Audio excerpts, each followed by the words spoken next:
안녕하십니까. 바이오 투자학교의 이혜진입니다. 연일 무더위가 이어지고 있습니다. 서울은 118년 만에 역대 최장 열대야를 기록하고 있다고 합니다. 무더위에 코로나까지 구독자 여러분들 건강관리에 더욱 신경 쓰셔야겠습니다. 경기 침체 우려감에 따른 주가 급락 후 약 2주간에 걸쳐서 바이오 주가들의 빠른 회복 탄력성을 우리가 관찰할 수 있습니다. 그리고 향후에도 이러한 상승 흐름은 계속 이어질 것으로 생각하고 있습니다. 한 주간의 바이오 소식을 정리하고 다음 주를 대비하는 이혜진의 위클리 바이오 뉴스 시작하겠습니다.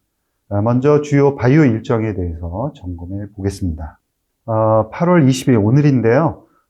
넥스트 바이오 메디컬 상장 예정이 되어 있고요. 그 다음에 21일 TD 에스팜, 그 다음에 이엔셀 23일 각 상장이 예정되어 있습니다. 그리고 8월 22일 전 유한양행 렉나자의 그 FDA 승인 결정이 예정되어 있습니다. 이 유한양행 렉나자 아미반타맙 병용 비소세포 폐암 치료제 FDA 승인 결정은 단기적인 이벤트로 금방 소멸되고 없어질 것이다. 이렇게 생각하기보다는 조금 더 중장기적인 성장 가능성에 초점을 두고 매매를 할 필요가 있다라고 생각합니다. 그리고 존슨앤존슨의 그 리브리반트 SC가 FDA 우선 심사 대상으로 지정이 되었습니다. 따라서 올해 12월 말이면은 FDA 승인이 나올 것으로 전망이 됩니다. 그래서 리브리반트 SC 여기에 레이저트니 병용 투여가 이루어진다 그러면은 향후에 성장 속도는 더욱더 빨라질 것으로 예상을 합니다. 다음으로는 주간 바이오 시황에 대해서 정리를 해보겠습니다. 미국 경기 침체 우려감은 지난주에 발표된 신규 주당 실업수당 청구 건수가 전주 대비 감소를 했고요. 그 다음에 소비자 심리지수가 전월 대비 소폭 개선이 되었습니다. 그리고 7월 소비자 물가지수가 예상치에 부합하면서 시장은 빠르게 안정이 되어가고 있습니다. S&P 500 기준으로도 지난주에 3.8% 상승을 했고요. 향후 금리 인하는 거의 확정적으로 보이고 금리 인하 폭에 대해서는 9월 초에 발표되는 고용 지표에 따라서 그 인하 폭이 결정이 될 것으로 예상이 됩니다. 미국 10년물 국채 금리는 3.86까지 하락한 상황이고요. WTI도 74달러까지 안정적인 흐름을 나타내고 있습니다. 지난주에는 미국 바이오도 강세를 나타내면서 주간 단위로 2.7% 올랐습니다. 미국 10년물 국채 금리, 그 다음에 나스닥 지수, S&P 500, 그 다음에 바이오텍 중심으로 이루어진 ETF XBI와 빅파마 중심으로 이루어진 XLB의 YTD 주가 흐름을 보면 최근에 금리가 하락하면서 바이오텍 중심으로 이루어져 있는 XBI의 상승 흐름이 굉장히 좋았었는데요. 금리가 급락하고 경기 침체 이야기가 나오면서 동반해서 하락을 했습니다.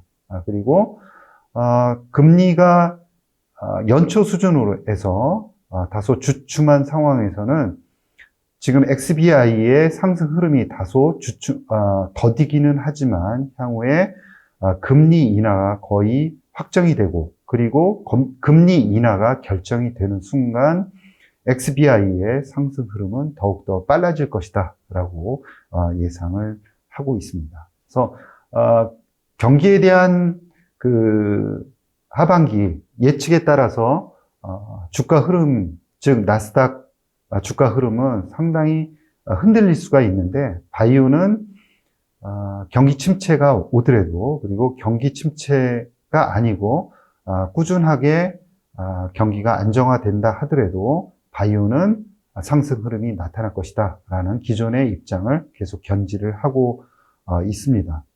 그리고 이러한 금리가 하락하는 상황에서 여러분들께서 미국 바이오 주식에 투자를 하고 싶은데 영 마땅한 것이 없다라고 생각을 하실 텐데요.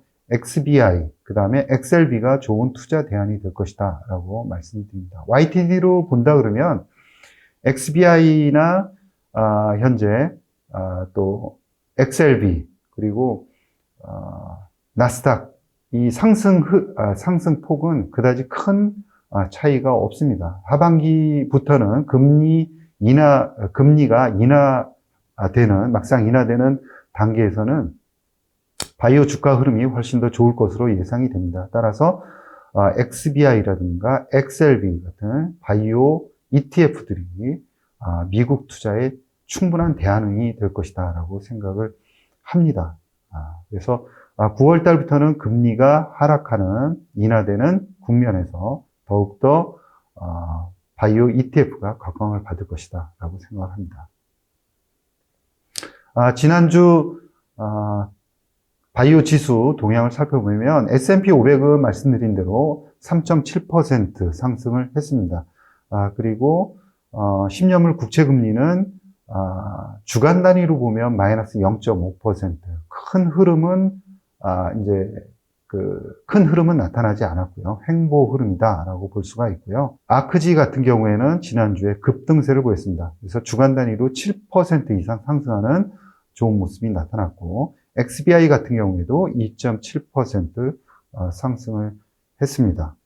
XLB 같은 경우에도 2.5% 상승을 하면서 S&P 500보다는 약간 상승 흐름은 더뎠지만 그 전주의 상승 흐름이 좋았기 때문에 꾸준히 시장 흐름을 쫓아가고 있다라고 볼 수가 있습니다. 국내를 보면은 국내는 지난주에 코스피는 4.2%, 코스닥 제약지수는 3.3% 상승하는 반등폭이 미국보다 훨씬 더 좋다라고 볼 수가 있고요. 코아트 바이오, 그 다음에 타임폴리오의 K 바이오 액티브 같은 경우에도 상승 흐름이 나타났습니다. 최근에 그 경기 우려감이 있었죠. 그럼에도 불구하고 우려감은 우려감에서 그칠 것이다라고 계속해서 말씀을 드렸는데 최근에 발표되는 지표들을 보면 상당히 안정적이다라고 볼 수가 있고요. 물가도 하향 흐름이 나타나고 있다라고 정의를 해볼 수 있습니다. 그리고 국내 바이오가 미국 나스닥보다 더 좋은 흐름이 나타나고 있습니다. 주간으로 본다 그러면 YTD 국내 바이오 주봉 기준으로는 신고가를 갱신을 하고 있습니다. 따라서 거래량도 크게 늘어나는 상황이기 때문에 하반기에는 더욱더 좋은 흐름이 나타나지 않을까라고 생각을 하고 있고요. 하반기에는 바이오 주가 흐름이 더욱더 좋을 것이다 라고 보고 있습니다. 다음으로는 주간 바이오 산업 및 기업 동향에 대해서 말씀드리겠습니다. 먼저 유한양행의 레이저 티니 임상 결과 초록 발표와 관련한 소식입니다. 오는 9월에 개최되는 세계 폐암 학회 2024에서 유한양행의 레이저 티닙과 아스트라제네카의 오시머티닙을 직접 비교하는 데이터를 공개를 하게 됩니다. 상당히 의미 있다라고 볼 수가 있습니다. 임상 설계를 보면 EGFR 변이 비소세포 폐암 환자 1074명을 대상으로 해서 이 두 의약품을 직접 비교하는 임상 결과의 초록을 공개하게 됩니다. 아미반타맙하고 레이저티닙을 주사하는 환자를 2, 그 다음에 오시머티닙을 투여하는 환자 2, 그 다음에 레이저티닙을 투여하는 환자 1을 2대 2대 1 비율로 해서 임상을 설계했고요. 초록을 보면은 임상 결과는 22개월을 추적한 결과 무진행 생존기관에서 레이저티닙이 18.5개월, 오시머티닙이 16.6개월을 나타냈습니다. 객관적 반응률은 레이저티닙이 83%, 오시머티닙이 85%로 상당히 흡사한 임상 결과를 나타냈습니다. 그리고 평균 전체 생존 기간은 측정이 되지 않았고요. 고위험군에 대한 하부 분석 결과도 발표를 했는데, 뇌전이 환자에 대해서 무진행 생존 기간이 레이저티닙이 16.4개월, 오시머티닙이 13개월, 그래서 위험도 HR이 0.9로 나타났습니다. 그러니까 레이저티닙의 위험도가 10% 정도 낮아졌다라고 볼 수가 있고요. 순환 종양 DNA 검출 환자, 그러니까 고위험군이라고 볼 수가 있죠. 이 환자들의 무진행 생존 기간이 레이저티닙이 18.4개월, 오시머티닙이 14.8개월, HR이 0.88로 나타났습니다. 그 다음에 TP53 공동 돌연변이 환자의 무진행 생존 기간이 레이저티닙이 14.6개월, 오시머티닙이 12.9개월로 HR이 0.85, 그러니까 위험도가 오시머티닙 대비해서 15% 정도 낮아졌다라고 해석을 할 수가 있고요. 부작용과 관련한 프로파일은 두 약물이 비슷하게 나타났습니다. 결론적으로 말씀드리면 효과라든가 안전성 측면에서 레이저티닙, 그 다음에 오시머티닙이 유사한 것으로 나타났고요. 레이저티닙은 고위험군 EGFR 변이, 그리고 전이 비소세포 폐암 환자를 위한 새로운 치료 옵션의 가능성을 보여주었다라고 평가를 할 수가 있습니다. 다음으로는 의료 인공지능 기업인 루닛에 대해서 좀 설명을 드릴 텐데요. 루닛이 스페인의 바르셀로나 현지 시간 9월 13일부터 17일까지 개최되는 유럽 종양학회 에스모 2024에서 AI 바이오마커 플랫폼 루닛스코프에 대한 연구 결과 한 개를 발표를 한다라고 발표를 했습니다. 이 에스모는 아스코라든가 또 AACR과 더불어서 세계 3대 암 학회로 평가를 받고 있습니다. 그리고 최신 암 연구 개발 동향과 또 치료법에 대한 발표와 논의가 활발하게 이루어지게 됩니다. 루닛은 4년 연속 에스모에 참가를 하고 있고요. 루닛스코프를 이용한 성과를 꾸준하게 발표를 하고 있습니다. 그래서 글로벌 바이오 기업과의 협력 관계를 지속해서 모색해 오고 있다라고 볼 수가 있고요. 루닛의 주가의 본격적인 반등을 위해서는 루닛스코프의 글로벌 계약 체결 성과가 현재 필요한 상황입니다.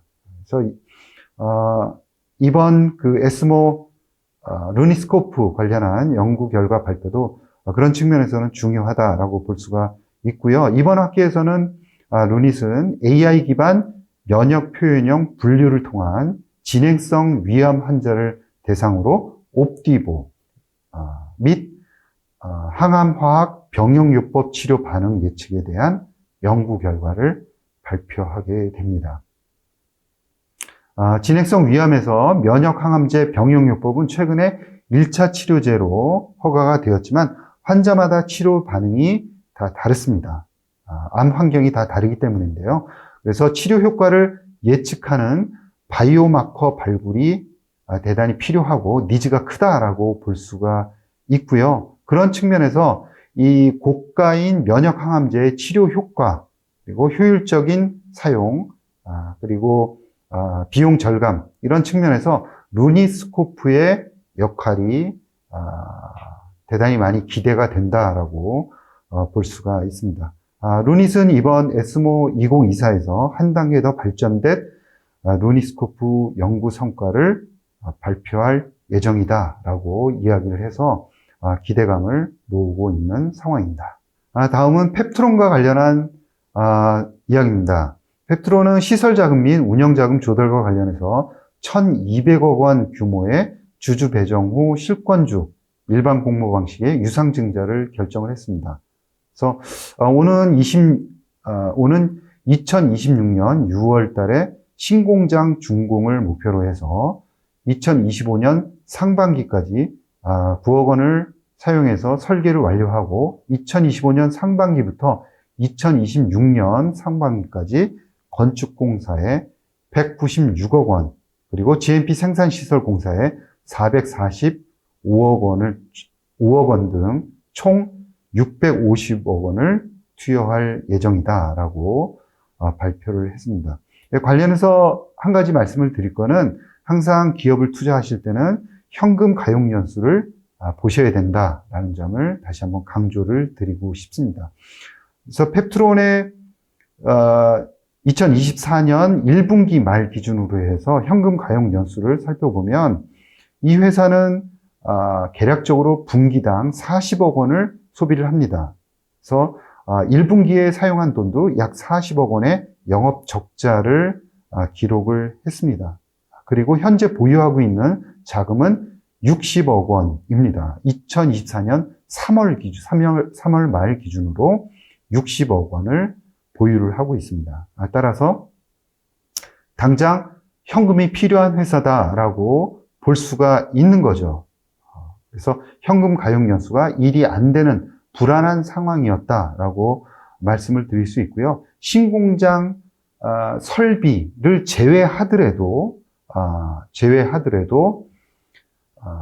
운영 자금이 절실한 상황이었다라고 볼 수가 있습니다. 그래서 여러분들이 신약 개발 회사들을 투자하실 때는 항상 현금 가용 연수를 살펴보시고 그에 따라서 언제 진입을 할지도 고려를 하셔야 된다라는 점을 강조를 드리고 싶습니다. 지금까지 주간바이오 설명드린 주간바이오 내용을 요약을 하면 경기 침체 우려감에 따른 주가 급락 후 퀄리티 있는 바이오들의 주가 회복 탄력성이 돋보이는 한 주였다라고 말씀을 드릴 수 있고요. 이번 주는 유한양행의 신약 승인 여부에 조금 더 관심을 집중해야 한다라는 점, 그리고 3년 만에 금리 인하 환경으로의 전환에 따른 바이오의 추세적 상승에서 꼭 기회를 잡으시다라는 말씀을 드리고 싶습니다. 이상으로 이혜진의 위클리 바이오 뉴스를 마치도록 하겠습니다. 새로운 기업 탐방 컨텐츠를 준비 중에 있습니다. 시청자 여러분의 궁금하신 기업들을 댓글로 남겨주시기 바랍니다. 또한 기업 인터뷰를 희망하시는 관계자분들께서는 아래 고정 댓글에 있는 메일로 연락 부탁드리겠습니다. 여러분 감사합니다.